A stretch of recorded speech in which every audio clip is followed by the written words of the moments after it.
Il faut que tu prophétises encore sur un grand nombre de peuples et de nations et de langues et de rois.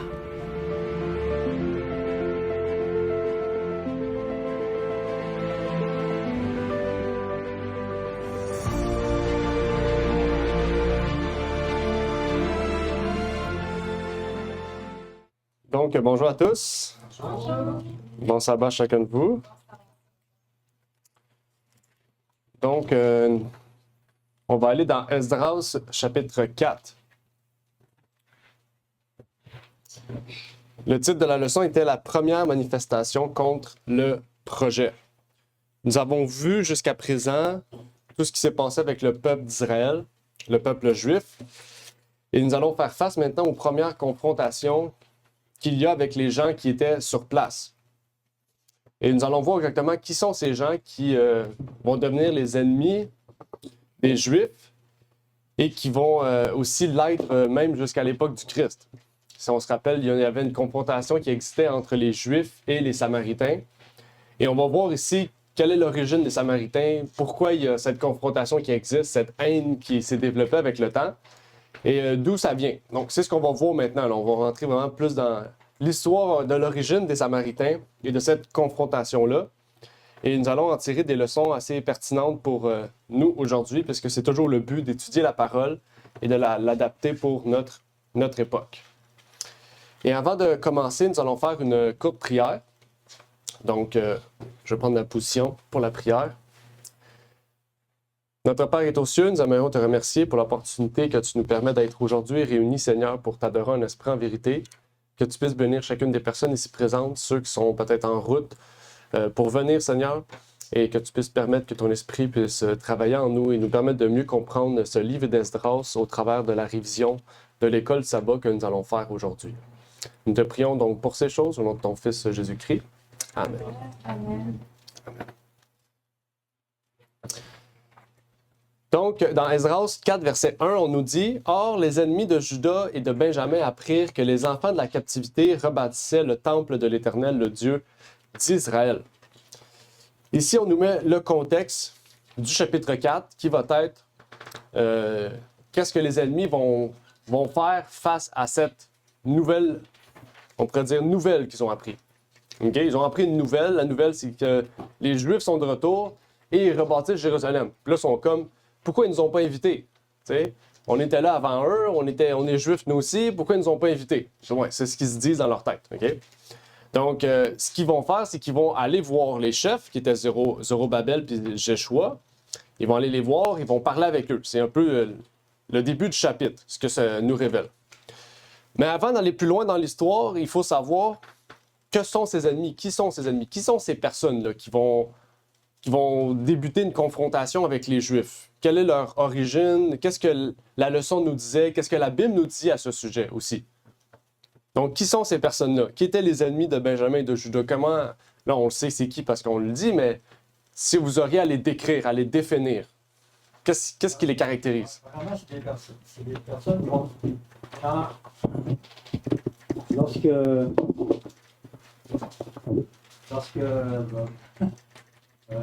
Lorsque les Babylone ont pris possession du peuple juif,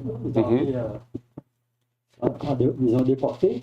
Il y a d'autres peuples qui ont pris la place de ces maisons-là ou de ces villes-là. Mm-hmm. Et puis les Samaritains, en tout cas différents groupes, qui ont pris la place. C'est des personnes qui étaient entre les deux. Hein. Mm-hmm. Ils observaient le Pentacule aussi, je pense. Puis toutes les idoles païennes, c'est un mélange des deux qui faisait. Dieu, c'était comme un dieu païen finalement. Ça, j'imagine. Mm-hmm. Pour eux autres. OK. Est-ce qu'il y a d'autres personnes qui aimeraient rajouter quelque chose? On est bien parti, là. On est bien parti. Claude nous a donné quand même des indices, des indicateurs. Dans la leçon aussi, il y avait quand même des versets clés, là. Si vous vous rappelez des versets, on va le relire. Donc, pas besoin de lire le verset, mais est-ce que vous vous rappelez du verset que la leçon nous donnait comme source pour quand on parle des Samaritains? Les ennemis de Juda? Oui, mais dans la leçon, on nous citait des versets.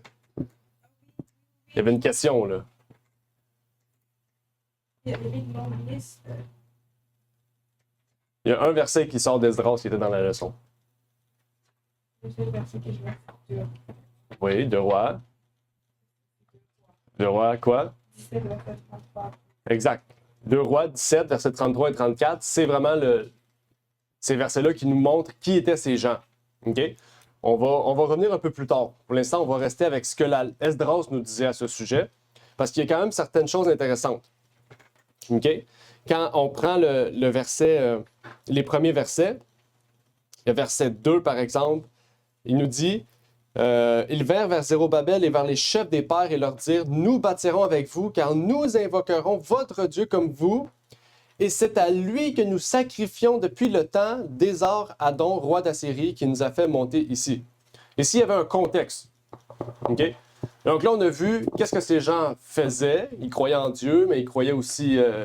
On va revenir sur ce que le livre de Rois disait, mais on voit que ces gens-là, ils connaissaient le vrai Dieu, mais ils l'adoraient d'une façon qui était différente de ce que les Juifs connaissaient, d'après le Pentateuque, okay, qu'on connaît dans les 5 premiers livres de la Bible. Mais là, ici, on nous dit leur origine. On nous dit d'où qu'ils viennent, ces gens-là. On nous dit ici que c'est du temps d'Ésar-Hadon. Est-ce que vous avez fait un peu de recherche sur Ésar-Hadon? Non? C'est important, là, parce que Ésar-Hadon nous donne le contexte. OK? Quand on fait un peu de recherche, on voit que Ésar-Hadon, c'était un roi. Il faut savoir que l'Assyrie, c'était avant la Perse, le royaume de Perse. Okay? C'est le même royaume, c'est un peu comme la Rome. Il y a la Rome antique, puis il y a la Rome moderne. Où, il y a différentes phases de Rome. Okay? C'est la même chose ici. L'Assyrie, c'était une des phases du royaume de Perse avant le royaume de Perse tel qu'on le connaissait à l'époque d'Esdras, à l'époque d'Esther et aux autres époques de Daniel, etc. Okay? Babylone faisait partie aussi, sortait d'Assyrie aussi.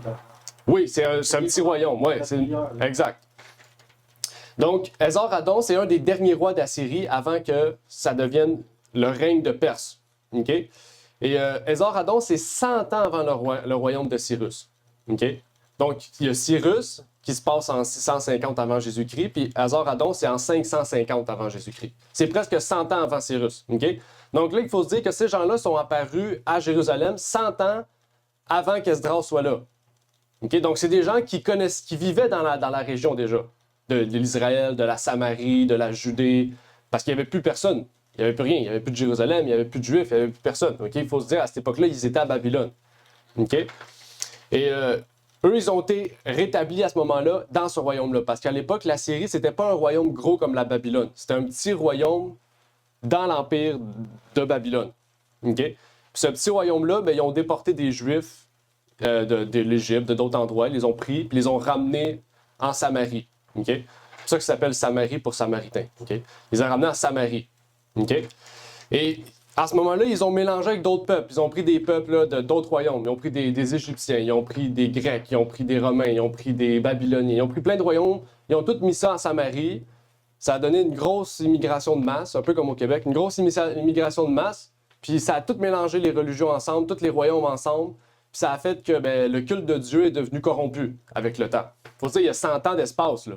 OK? Puis ça s'est corrompu, ça s'est mélangé. Ils ont commencé à faire des images de Dieu.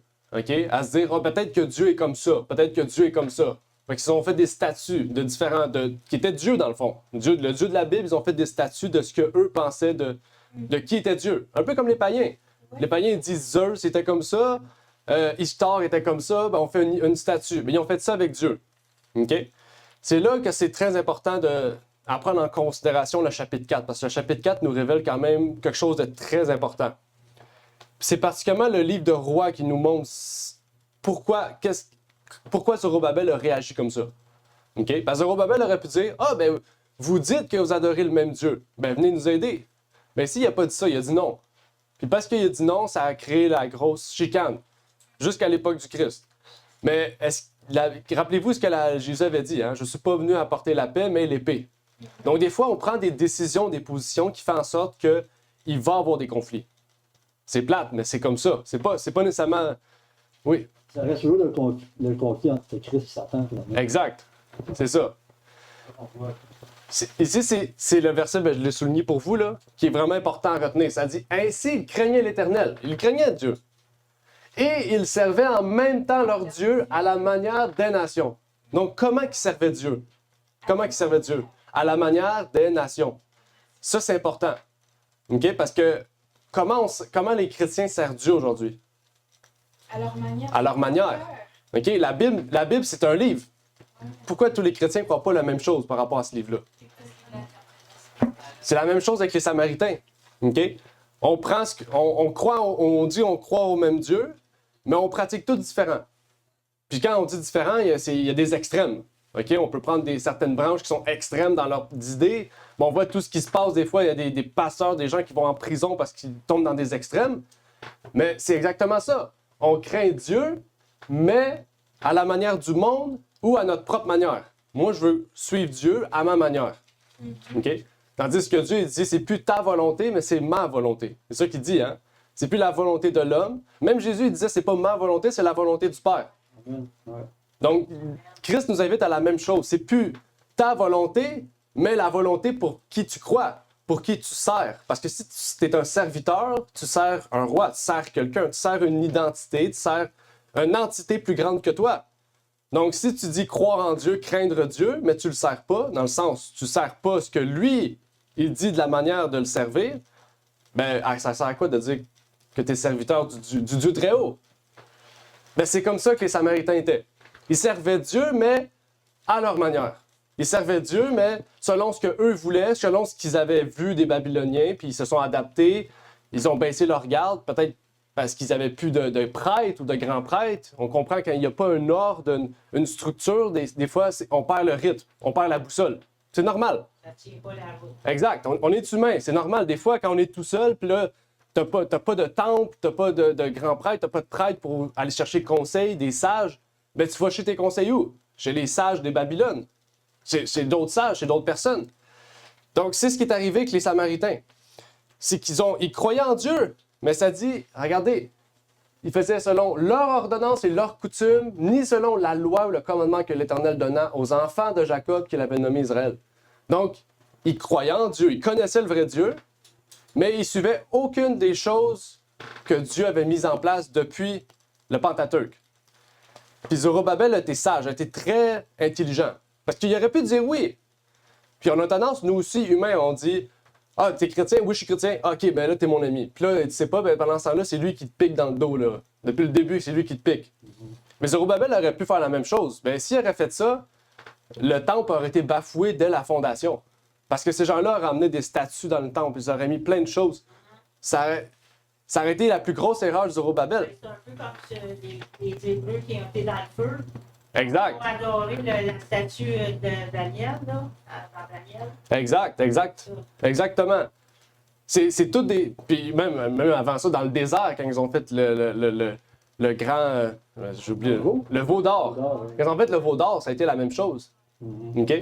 Donc, on ne peut pas avoir de représentation de Dieu. On ne peut pas adorer des idoles. Puis on sait, hein, qu'est-ce qui arrive avec le culte des idoles. C'est pas juste des idoles.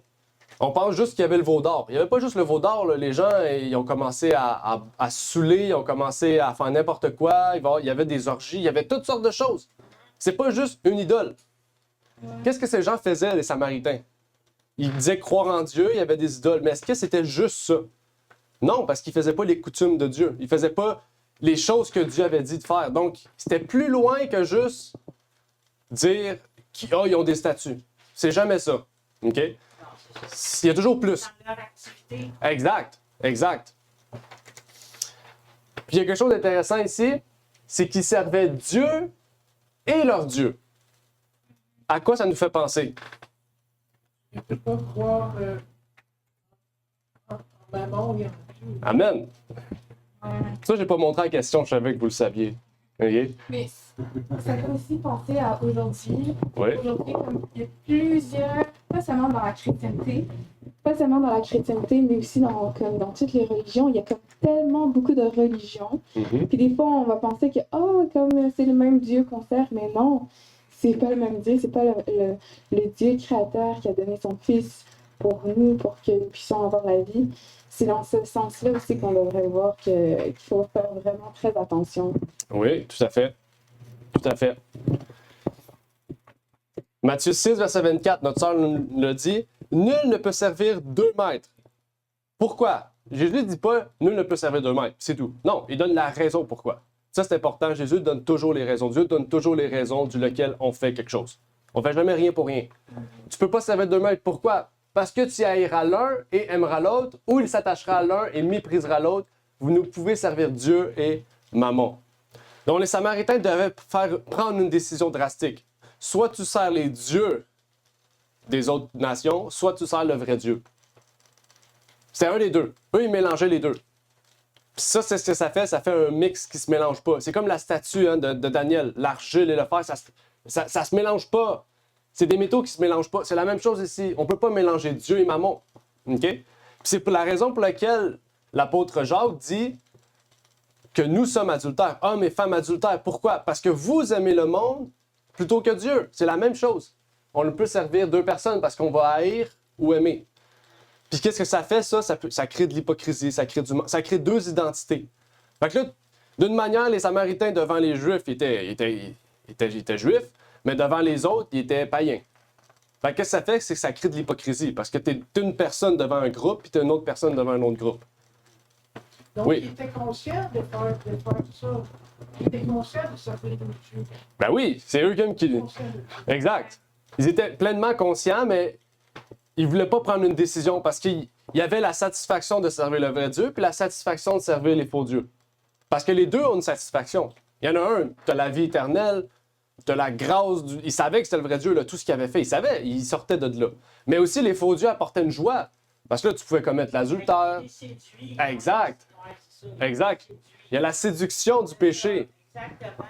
C'est fort, là, la Ben oui. séduction du péché. Il faut s'entendre que Satan, là, il est puissant.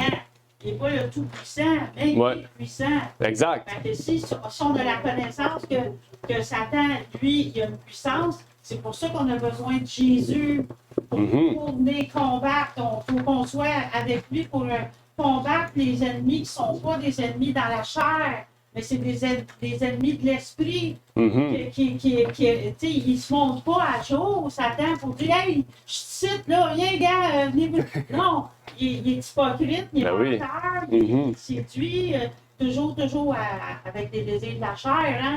Exact. Fait que, ben, c'est comme ça que je Exact. peux décrire un peu la séduction. Ben oui. On va en reparler, on va approfondir ça. Oui, Daniel. Et, les Samaritains étaient conscients comme quoi qu'ils servaient de Dieu à la fois, mais est-ce que de nos jours, les chrétiens de nos jours, est-ce qu'ils sont conscients comme quoi ils ne servent pas le vrai Dieu, le Créateur? Parce qu'il y a certains qui pensent qu'ils servent le vrai Dieu, le fait comme quoi ils reconnaissent que Jésus-Christ est le Fils de Dieu, il suit Jésus, mais est-ce qu'ils comprennent vraiment, est-ce qu'ils savent qu'ils ne servent pas le vrai Dieu de nos jours aujourd'hui? C'est une question. OK, c'est une question. Oui, question. C'est juste une affirmation. OK. Bonne question. Oui. Ben oui. Parce que l'humain, tu sais, on peut dire qu'il servait les 2 dieux, mais peut-être qu'il voulait juste pas prendre de sort, on va servir les 2 dieux. Comme ça, on va être dans la bonne foi, certains, on va suivre. Ah ouais, c'est ça. Pour dire l'humain, il peut penser comme ça aussi. Oui, l'humain a tendance à essayer de... S'il n'y a pas la connaissance Hmm. de cette phrase que tu ne peux pas servir 2 dieux parce que c'est sûr que tu es corrompu à une place, mais si tu n'as pas cette connaissance-là, Exact. Exact. Même chose pour les chrétiens aujourd'hui, on a... La Bible nous dit de ne pas avoir d'image de Dieu. Mais l'image de Dieu, c'est pas nécessairement littéral. On pense que souvent, avoir une fausse image de Dieu, c'est littéral. Mais quand on reprend les épîtres, les épîtres de Jean, 1 Jean, 2 Jean, 3 Jean, on voit que Jean ici soulève un point intéressant. Il dit que une fausse représentation de Dieu, c'est pas nécessairement physique ou littéral. C'est aussi spirituel. On peut mal concevoir le Dieu qu'on sert. OK? De la même manière, il y en a qui pensent que Dieu est méchant. Donc, vu qu'il est méchant, ben, il faut qu'on fasse tellement de choses pour trouver son pardon qu'on doit des fois se frapper, on doit se battre, on doit se flageller. Il y en a qui ont une conception de Dieu qui fait en sorte que ils s'éloignent eux-mêmes du message. OK? Donc, ça aussi, c'est un problème que Jean soulève, là. C'est pas un problème moderne. On pense qu'aujourd'hui, c'est aujourd'hui. Non! À l'époque de Jean, il disait, il y en a qui croient que Jésus n'est jamais venu. C'est le fantôme de Jésus qui est venu. C'est l'esprit de Jésus qui est venu, puis Jésus n'est jamais venu. Jean, il dit ça, là. Il dit, ceux qui pensent ça, ont l'esprit de l'Antéchrist. L'esprit de l'Antéchrist, c'est pas quelqu'un qui est contre le Christ. C'est quelqu'un qui apporte une conception différente du Christ, de la façon dont le Christ est. Qui le Christ est? Qui le Père est? Parce que si on a vu le Christ, on comprend le Christ qui il est, on comprend qui est le Père. La Bible nous dit, si vous m'avez vu, vous avez vu le Père. Donc, si on conçoit mal le Christ, on va concevoir mal le Père aussi. Puis là, si on conçoit mal les deux, c'est qui qu'on adore? C'est qui le Dieu qu'on adore? C'est qui celui qui est venu pour notre rédemption? Hein? Est-ce un Dieu? Est-ce un prophète? Est-ce un Messie? T'sais, on a plein de conceptions, mais qu'est-ce que la Bible nous dit? Il faut rester sur ce que la Bible nous dit. Oui. C'est beau ce que tu viens de dire, parce que j'ai tout en tête le mariage, tu sais. Oui. Dieu nous ramène toujours, tu sais, il parle du mariage Exact. entre deux personnes. Et on parle aussi du mariage avec Dieu, parce que si tu es réellement marié à Dieu, en esprit, on dit que l'infidélité, tu sais, regarde, qu'est-ce qui est cause d'infidélité? Fait que c'est comme ces gens-là, ils ont commis l'adultère. Exact. En s'éloignant de la vraie doctrine, le vrai Dieu, le seul véritable Dieu, et celui qui a envoyé Jésus-Christ. Exact. C'est la réponse aujourd'hui qu'on a en tant que chrétien. Ouais. Puis, écoute, c'est ça, le mariage, c'est une belle description qui va nous permettre de voir. On sait très bien, tout le monde, que l'infidélité, c'est quelque chose que Dieu. C'est un Dieu jaloux, hein? Il ne veut pas qu'on adore d'autres dieux. Alors, c'est toute une belle conception que Dieu nous a mis à la portée de main pour tout le temps faire des analogies. Exact. Amen. Donc, peut-être qu'on se retrouve dans la... C'est fort pour qu'on comprenne. Hein? Ouais. Pas besoin de micro. Peut-être qu'on se retrouve dans la même situation que les Samaritains, des fois. Des fois, on se retrouve peut-être dans la même situation que les Samaritains. Peut-être qu'on s'est déjà retrouvé dans cette même situation. Puis, la réponse de Zorobabel est aussi fascinante. C'est ce qu'on va étudier un peu aussi, parce que Zorobabel n'aurait pas pu répondre ainsi s'il n'était pas ferme dans sa foi. Il y avait du discernement aussi. Alors, on va parler du discernement. Parce que là, on voit comment c'est important. Puis on pense que parce qu'on prie, on a automatiquement du discernement. OK? Mais comme la Bible nous dit, des fois, on prie, mais on prie mal, donc nos prières ne montent pas au ciel, ne sont pas répondues. OK?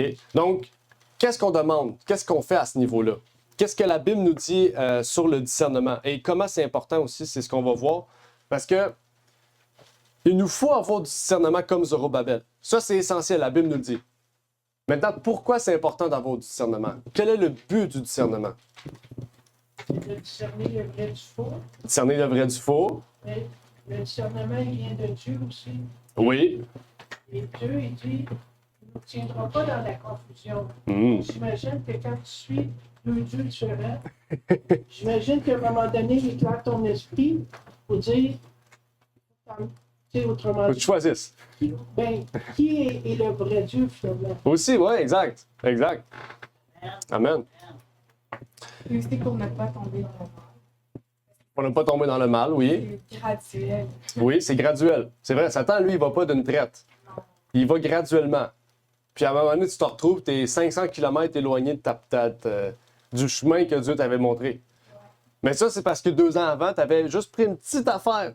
Ouais. Tu as dérapé d'un 2 degrés, mais à la fin, le 2 degrés, c'est 60 degrés. Exactement. Oui, Diane. Oui. Ah ben, elle avait-tu terminé? Ouais, t'avais terminé. Le discernement aussi, je le vois comme avec la maturité, quand on marche avec le Christ, puis c'est la lumière du monde, hein, c'est lui qui nous éclaire dans le chemin. Ça me fait penser un peu celui qui regarde un 100$ et est capable de tout de suite de savoir que c'est un faux.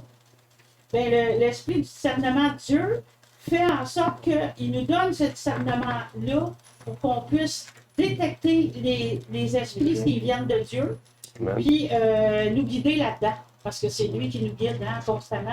On ne peut pas être, marcher par nos propres moyens. Hein, je veux dire, il n'est pas à l'homme de diriger ses propres pas. Mhm. Fait que ça fait partie du discernement. Donc, Amen. j'ai compris le sens profond de l'Écriture. Amen. Elle a dit un mot très intéressant, Diane. Elle a dit maturité. Ça, c'est très important. Le discernement est un signe de la maturité du chrétien. Ouais. Donc là, il y a une réflexion personnelle à avoir. Est-ce que j'ai du discernement? Si c'est non, peut-être que je suis pas mature. Pas en tant que personne, en tant qu'être spirituel. OK? Il faut demander à Dieu, il faut prier pour avoir le discernement. Oui. Faut Dieu prier. Va nous donner, il va nous ouvrir les yeux dans les moments qu'on aura besoin.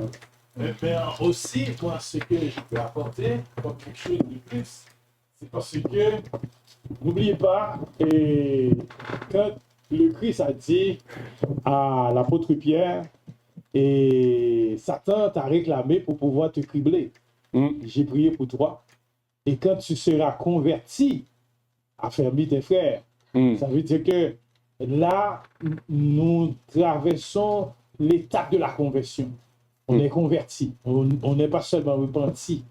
Et avec, comme on sait que c'est seulement Dieu le Père et son seul Fils engendré qui sondent les reins et les cœurs, ont un contact serré avec Jésus, une connexion vraiment, c'est comme, on voit même pas la différence entre la personne et ce que le Christ a demandé d'appliquer. C'est sûr, le Christ va nous donner la façon pour pouvoir détecter tout ce qui apparaît devant nous, tout ce qui est autour devant nous. Et en passant, depuis ce matin-là, et vers 1h, 2h, on nous a interdit d'émettre sur les sites là. Ça veut dire la radio, le reste, je ne sais pas si vous avez vérifié ça. Non? Ça fonctionne pas. Ah non? Ça veut dire que peu importe le navigateur que tu utilises, il dit c'est interdit. Et, De quoi? interdit d'émettre. Ça veut dire De que partager, ouais. de partager, puisque la radio faisait merveille, parce que la radio ne fait que parler des livres de la prophétie et des psaumes importants, de la lecture de la Bible avec beaucoup de lumière et puis des chants vraiment, parce qu'on fait pas la louange pour la bête qui monte de la mer ni pour la bête qui monte de la terre. Oh, moi, ça ne m'a pas étonné, mais j'ai vite remarqué le problème est posé. Parce que quand mon cellulaire est arrêté, j'ai utilisé ma télévision. Ma télévision est arrêtée aussi. Maintenant, je me suis dit, je vais télécharger Edge pour mobile. C'est le même message. Depuis vers 1h30, 2h moins. Ça veut dire que là, c'était vraiment, je peux dire, une radio. C'est comme un sérum pour nous. Et même pour ceux qui ne sont pas chrétiens, si tu as cette radio-là, je ne sais pas comment, et les pasteurs, et y compris Pasteur Bolot, je ne sais pas comment ils vont réagir, mais si tu essaies après, ça devait aller, tu vas voir le même message. Ouais, il faut essayer après. Et c'est ça. Ah ben, c'est ça qu'on doit retenir, c'est que quand on est avec Christ, pour de vrai et pour de bon, et pas de faux. Et comment on va être avec Christ? Avec Christ, Christ sait qu'on peut tomber. Et qu'on peut tomber 1001 fois. Mais il attend à ce que le relèvement se fait. Vous avez dit, c'est la raison pour laquelle on a vu le larron repentant. Or, qui nous a dit que c'est à cette étape-là que lui, il allait gagner sa vie éternelle? Parce qu'il a passé tout son temps dans le vagabondage. Mais maintenant, il est arrivé, il est sauvé. Or, on aimerait être comme lui. On aimerait être comme lui, ça veut dire à la dernière minute, et puis on est sauvé, mais c'est ça qu'il faut faire, rester en contact avec Jésus, pour que Jésus nous donne son esprit, le discernement, ce qui va être l'Esprit Saint. Amen. Amen. Puis si on regarde le monde en général, bon, on peut constater le discernement. On a juste à faire le contraire de ce que le monde fait. Puis qu'est-ce qui est louable, on peut le faire. Mais en général, on va voir souvent des choses qui ne sont pas louables. Pas Oui. dans la musique, dans sa façon de se vêtir, dans toutes sortes de catégories. Là. Donc, Ouais, il y a beaucoup de choses. beaucoup de choses. Il y a beaucoup de choses. Ouais. Satan, il travaille dans tous les coins, hein? Tous les coins. Ouais. Tous les coins. Mais il y a une chose, j'aimerais revenir. On a parlé beaucoup de la prière. Mais Diane, tantôt, on dit la parabole de Diane, elle a dit quelque chose par rapport aux 100 là, du monsieur. Ouais. Qu'est-ce qui lui permettait d'identifier que le 100 était un vrai ou un faux? Parce qu'il a étudié. Parce qu'il l'a étudié. Ça, j'aimerais dire. Dieu ne va pas nous donner une lumière si on ne prend pas le temps d'étudier la parole. Je ne sais pas si vous comprenez. Parce que Dieu ne fait pas des miracles pour tout, dans le sens, il ne va pas dire, il sait que tu as l'opportunité de faire ça, puis tu dis, je vais prier, ça va plus vite. L'association de l'étude de la parole et de la prière va permettre que dans des situations où c'est difficile de discerner le vrai du faux, Dieu va nous réveiller une lumière et nous dire, rappelle-toi de ce que tu as étudié. Rappelle-toi de ça. Là, l'Esprit va te montrer vraiment, avec l'épée à deux tranchants, il va te montrer le vrai du faux. C'est comme ça que Dieu travaille, Dieu, avec précision. OK? Donc, ça veut dire que la prière et l'association de l'étude de la parole va nous amener à avoir un discernement, à avoir une maturité, de prendre l'épée de l'Esprit, d'être capable de séparer le vrai du faux, de séparer la lumière des ténèbres, de séparer le bon, le blé de l'ivraie, de séparer, peu importe de séparer quoi, la moelle, c'est ça que la Bible nous dit, même la moelle. OK? Tout séparé, n'importe quoi. L'âme avec la moelle. Donc, vraiment, c'est pour montrer comment l'Esprit agit avec ceux qui sont revêtus de l'armure du chrétien. Mais en plus, frère Olivier, comme tu viens de mentionner, l'étude de la parole de Jésus-Christ. Parce que, regardez, le Christ a dit, vous sondez les Écritures parce que vous pensez avoir en elles la vie éternelle. Ce sont elles qui rendent témoignage de moi et vous ne voulez pas venir à moi. La raison pour laquelle maintenant, si tu n'étudies pas, tu ne peux pas prier. Parce que c'est les Écritures qui vont te donner la force. Parce que Christ ne va pas se révéler comme maintenant. Il y a beaucoup de visions, il y a beaucoup de songes. Mais tout ce qu'on doit connaître de Jésus, c'est déjà dans la Bible. Il dit tout ce qui a été écrit d'avance, ça a été écrit pour notre instruction. Ça veut dire que en faisant lecture ou l'étude de la Bible, on va connaître davantage Jésus-Christ et à ce moment-là, le Christ va nous faire accompagner de son Esprit Saint et de ses anges qui restent fidèles avec lui. Mais si on ne fait rien, on reste comme rien aussi.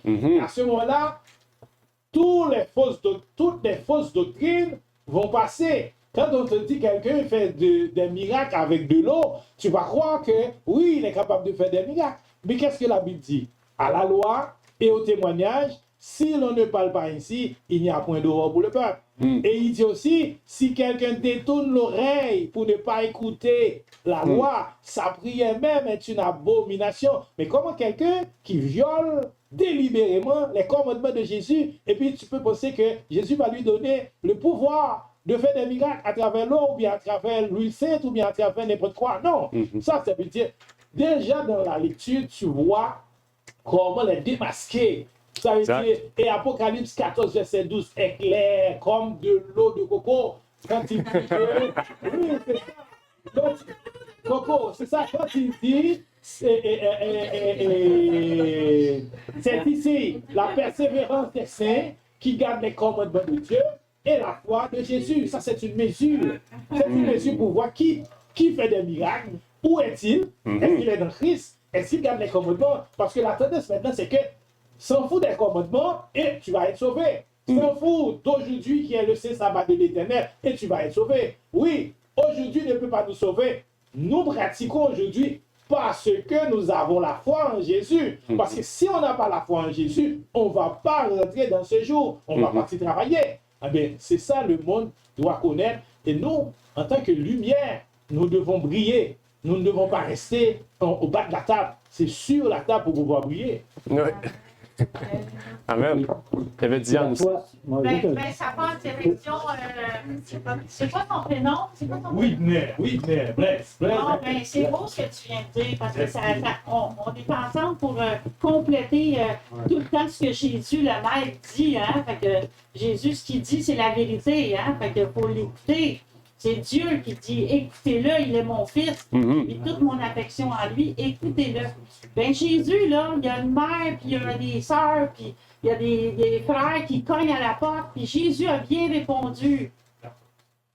Celui qui est mon frère, ma sœur et ma mère, ce sont ceux qui font la volonté de mon Père qui est dans les cieux.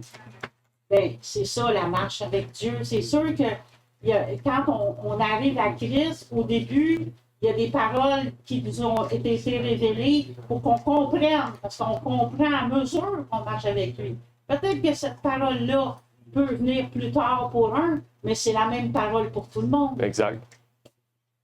Exact. Puis la foi de Jésus, Jésus avait la foi en la doctrine de son Père. C'est ça qu'il disait. Oui, C'est absolument. mon Père qui m'a envoyé, puis je fais tout ce que mon Père me demande. La Exact. foi de Jésus, c'est la doctrine du Père. Donc c'est ça que Dieu demande pour son peuple. La foi de Jésus. Amen. Comme le dit monsieur ici,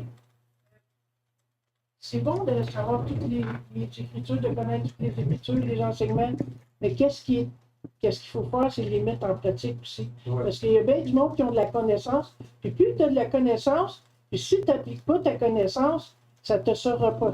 Ça te sera Oui.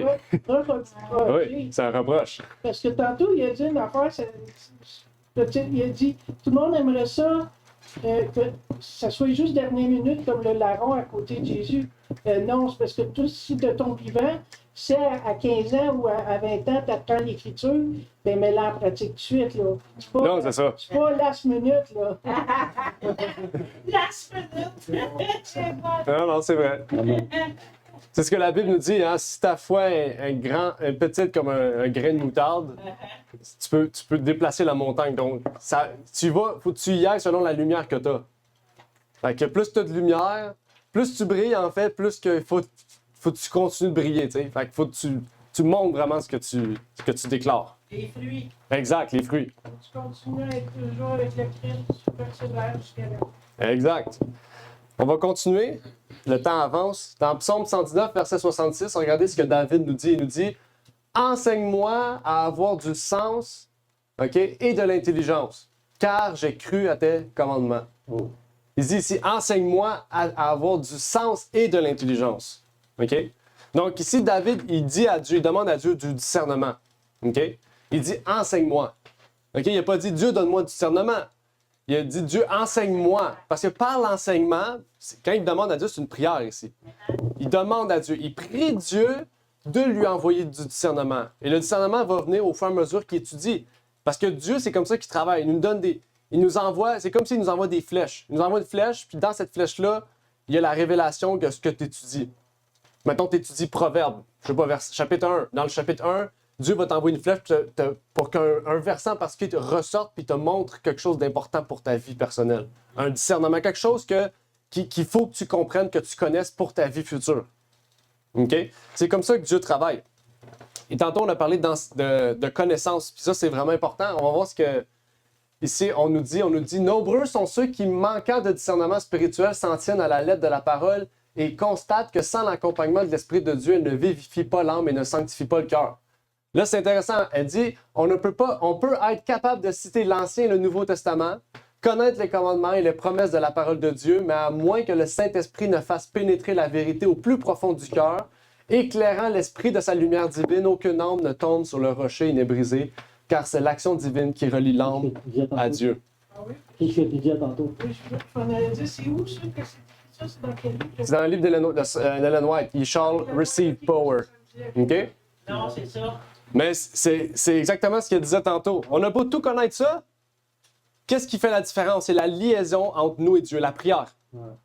OK? Parce qu'il y en a des gens là, moi, j'en connais des gens qui savent tout le Nouveau Testament par cœur. Ils le connaissent par cœur. Puis là, tu leur parles, puis genre, t'es comme... OK, tu connais par cœur le Nouveau Testament, mais tu fais tout ça dans les... Tu mélanges Dieu et Mammon. Ils font la même chose que les Samaritains. OK? Donc, on voit, il y a une leçon à tirer ici de Zorobabel. On a un choix. Est-ce qu'on est un Samaritain ou un Zorobabel? Hein? Est-ce qu'on est un Samaritain ou un Zorobabel? Est-ce qu'on mélange Dieu et le monde? Ou est-ce qu'on est un Zorobabel qui discerne? Parce que là, les Samaritains, ils ne montraient pas qu'ils étaient des hypocrites. Ils disaient, on sert Dieu comme toi. Puis Zorobabel a dit, hey, arrête là, je t'ai vu hier avec une idole, t'as 30 idoles chez vous du Dieu qu'on dit croire, je t'ai vu là. Tu sais, essaie pas de me biaiser là, tu sais. Mais, Tu es aussi dans un processus. oui, Faut faire attention. exactement, c'est pour ça que, Garder l'espérance. c'est ça, C'est pas qui va être sauvé, qui ne seront pas là-dedans. exact. Même Dieu, quand il a fait traverser les esclaves, je ne sais pas combien ils étaient, là. Ouais. En tout cas, il y en a qui ont suivi, mais très peu. Mais Oui. le reste, ils ont abandonné. Oui, Même exact. s'ils étaient sauvés. Même s'ils étaient là pour les sauver, Dieu. Oui. Mais c'est pour ça que le discernement, c'est un signe de maturité. Ouais, c'est ça. Donc, c'est pas tout le monde qui, automatiquement, qui sont chrétiens, ont le discernement. Parce que, comme elle le dit, on est en cheminement. Mais il y a un moment où le cheminement, pas qu'il arrête, c'est qu'à un moment donné, le cheminement, t'es rendu à la nourriture solide. Oui, exact. Puis ça a été le reproche des premiers chrétiens dans le livre des Hébreux. Il dit, vous êtes supposés être des maîtres, puis je suis encore obligé de vous allaiter. C'est ce que Paul dit, là. Les bébés. Des bébés, il dit, vous avez un méchant problème, vous avez la tête dure. OK? Fait que c'est le problème. Puis c'est la même chose. Des fois, aujourd'hui, on est là, ça fait 30 ans dans l'Église, puis on dit, t'as pas de discernement. C'est pas normal. C'est le même reproche. Même pas besoin de caméra, je vois déjà la photo. Exact. OK? C'est ça que Paul dit reprochait. C'est pour ça qu'il a écrit le livre aux Hébreux. Ça n'aurait pas dû être écrit le livre aux Hébreux. C'est un livre fait pour les Juifs qui étaient les premiers chrétiens, qui étaient avec Jésus. Puis Paul, il dit, regardez les gentils, les Romains, les Corinthiens sont plus loin que vous. Ça fait moins longtemps qu'ils sont dans la foi. Ça veut bien dire. C'est ça. Ça veut dire, arrêtez de niaiser, là, parce que le temple va être détruit. Revenez-en avec le temple, là, puis passez à autre chose. C'est à peu près ça que Paul il dit, là. Il dit, je suis obligé de tout vous montrer que le temple symbolisait les choses spirituelles. C'est rien de littéral. Il n'y a plus besoin de sacrifier d'agneau, plus besoin de faire la Pâque, plus besoin de faire la fête des trompettes, tout ça. C'était un symbole du Christ. Ça représente les choses futures à venir. C'est ça. Passez à autre chose. Mais les Juifs, ils ne voulaient C'est pas. nous le temple. Le temple Exact. de l'esprit, le C'est temple. nous le temple. Satan, ce qu'il veut, c'est détruire ce temple-là. Comme il Exact. veut détruire Jérusalem, le temple de Jérusalem, il veut nous détruire. Exact.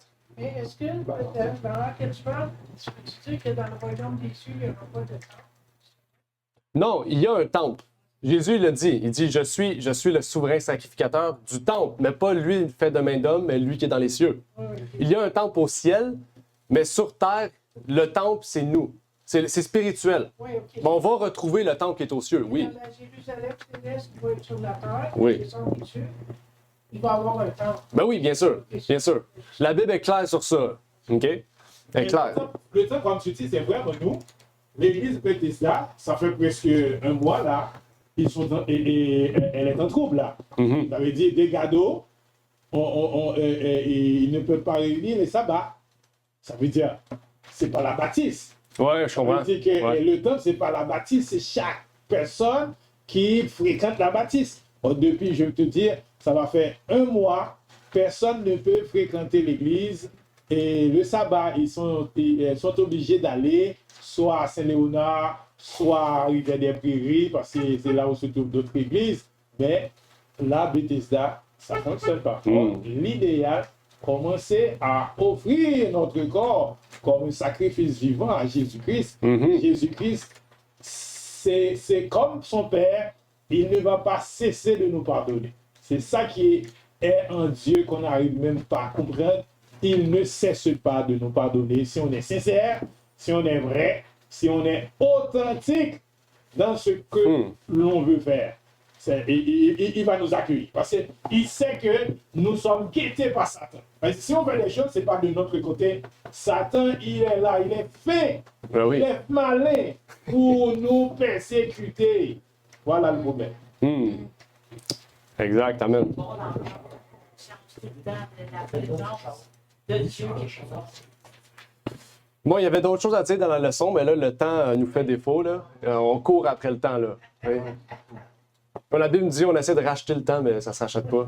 Fait que, on va le laisser aller, puis on va vous prier d'étudier. Par exemple, au chapitre 4, il y avait beaucoup de choses pour la fin des temps. Beaucoup de choses avec les prophéties de l'Apocalypse. On pouvait faire des liens.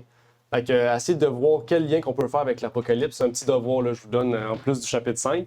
Vous allez voir, là, c'est incroyable. Le chapitre 4, là, c'est exactement la fin des temps. Là. C'est un reflet de la fin des temps. OK? Vous allez voir. Parce que les Samaritains, ils sont pas juste arrêtés à dire OK, ben, vous voulez nous écœurer, OK, c'est bon, on s'en va, puis on n'en parle plus. Non, non, ils ont fait une plainte au gouvernement, puis ils ont dû arrêter la construction. C'est exactement la même chose. Puis Frère Blaise en parle dans un sens, parce que bientôt, l'Église, il n'y en aura plus. Ici, il n'y aura plus de bâtisse. On n'aura plus le droit. Qu'est-ce qu'on va faire?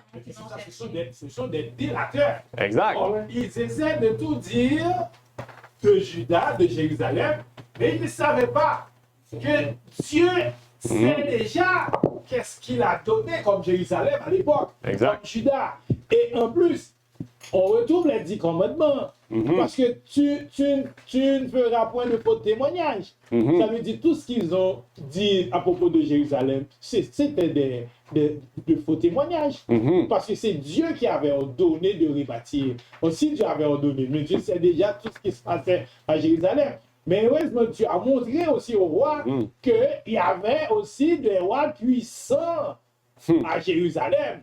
C'est pas seulement, c'est un peuple belliqueux, mais il y avait aussi des rois puissants. C'est ça, tous ceux qui veulent vivre pieusement en Jésus-Christ seront persécutés. Exact. Et si on est en Jésus-Christ, on n'est pas persécuté, on n'est pas en Jésus-Christ. On pense qu'on est en Jésus-Christ. Mais c'est quand la persécution vient, quand les tribulations viennent là, quand toutes sortes de problèmes arrivent là, tu veux venir ici, il y a un blocus, tu passes là-bas un autre blocus, là maintenant tu es en Jésus. Mais si tu penses tout doit rouler comme cela se semble bon, tu n'es pas encore en Jésus-Christ. Il faut faire face. Peux-tu rajouter quelque chose? Petite affaire. Petite affaire. Petite affaire. Tu sais, les tribulations, Oui. là, puis, tu sais, les persécutions, on aurait tendance, en tant qu'être humain, comme Pierre, il a eu peur, il a Ouais. vu Jésus 3 fois. Mais en même temps, c'est qu'est-ce qui est rassurant de la part du Seigneur, c'est qu'il dit n'ayez pas peur.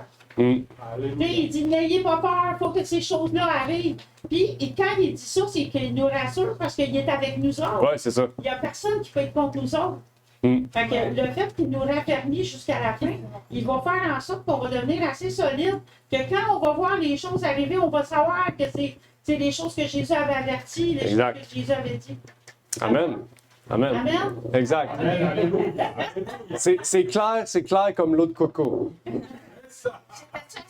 Oui, c'est correct, c'est correct. On va terminer par une prière. Merci à chacun d'avoir participé, c'est très important. Donc, on termine par une courte prière. Notre Père est aux cieux, nous aimerions te remercier pour l'opportunité de nous permettre d'étudier le livre d'Esdras, qui est un livre incroyable, qui nous révèle les choses pour notre temps aussi. Et que tu puisses déjà, comme Zorobabel, Seigneur, nous donner un discernement. Et nous savons que cela n'arrive pas par magie, puis par miracle, Seigneur, mais que c'est parce que, comme David, nous avons dit, enseigne-moi, Seigneur, guide-moi, montre-moi la voie. Que tu puisses, Seigneur, parler au travers de l'étude de ta parole, me guider, me montrer le chemin, Seigneur, et me permettre d'avoir un discernement. Surtout dans les temps que nous vivons, nous savons que Satan s'acharne sur les chrétiens. Il s'acharne à détruire le véritable christianisme, à détruire ses fondements, Seigneur. Mais puisses-tu nous tenir debout, puisses-tu nous tenir droit, Seigneur, et que par ton Saint-Esprit, tu puisses nous guider au travers de notre marche et que tu puisses nous rendre matures, Seigneur, à salut. Et comme Paul le dit, Seigneur, que nous ne puissions pas être retrouvés encore à boire du lait, mais à être à la nourriture solide, Seigneur. Et je te prie donc pour ces choses. Et nous te remercions et que tu continues à nous guider au travers de l'étude du livre d'Esdras. Au nom de ton Fils Jésus. Amen. Amen. Amen. Merci d'avoir écouté cette vidéo. Si vous désirez rejoindre l'œuvre au Québec, veuillez nous contacter par email à asjh1889 de Terrebonne @gmail.com et via Facebook à commercial ASJH1889 de Terrebonne. Merci à vous et que Dieu vous bénisse.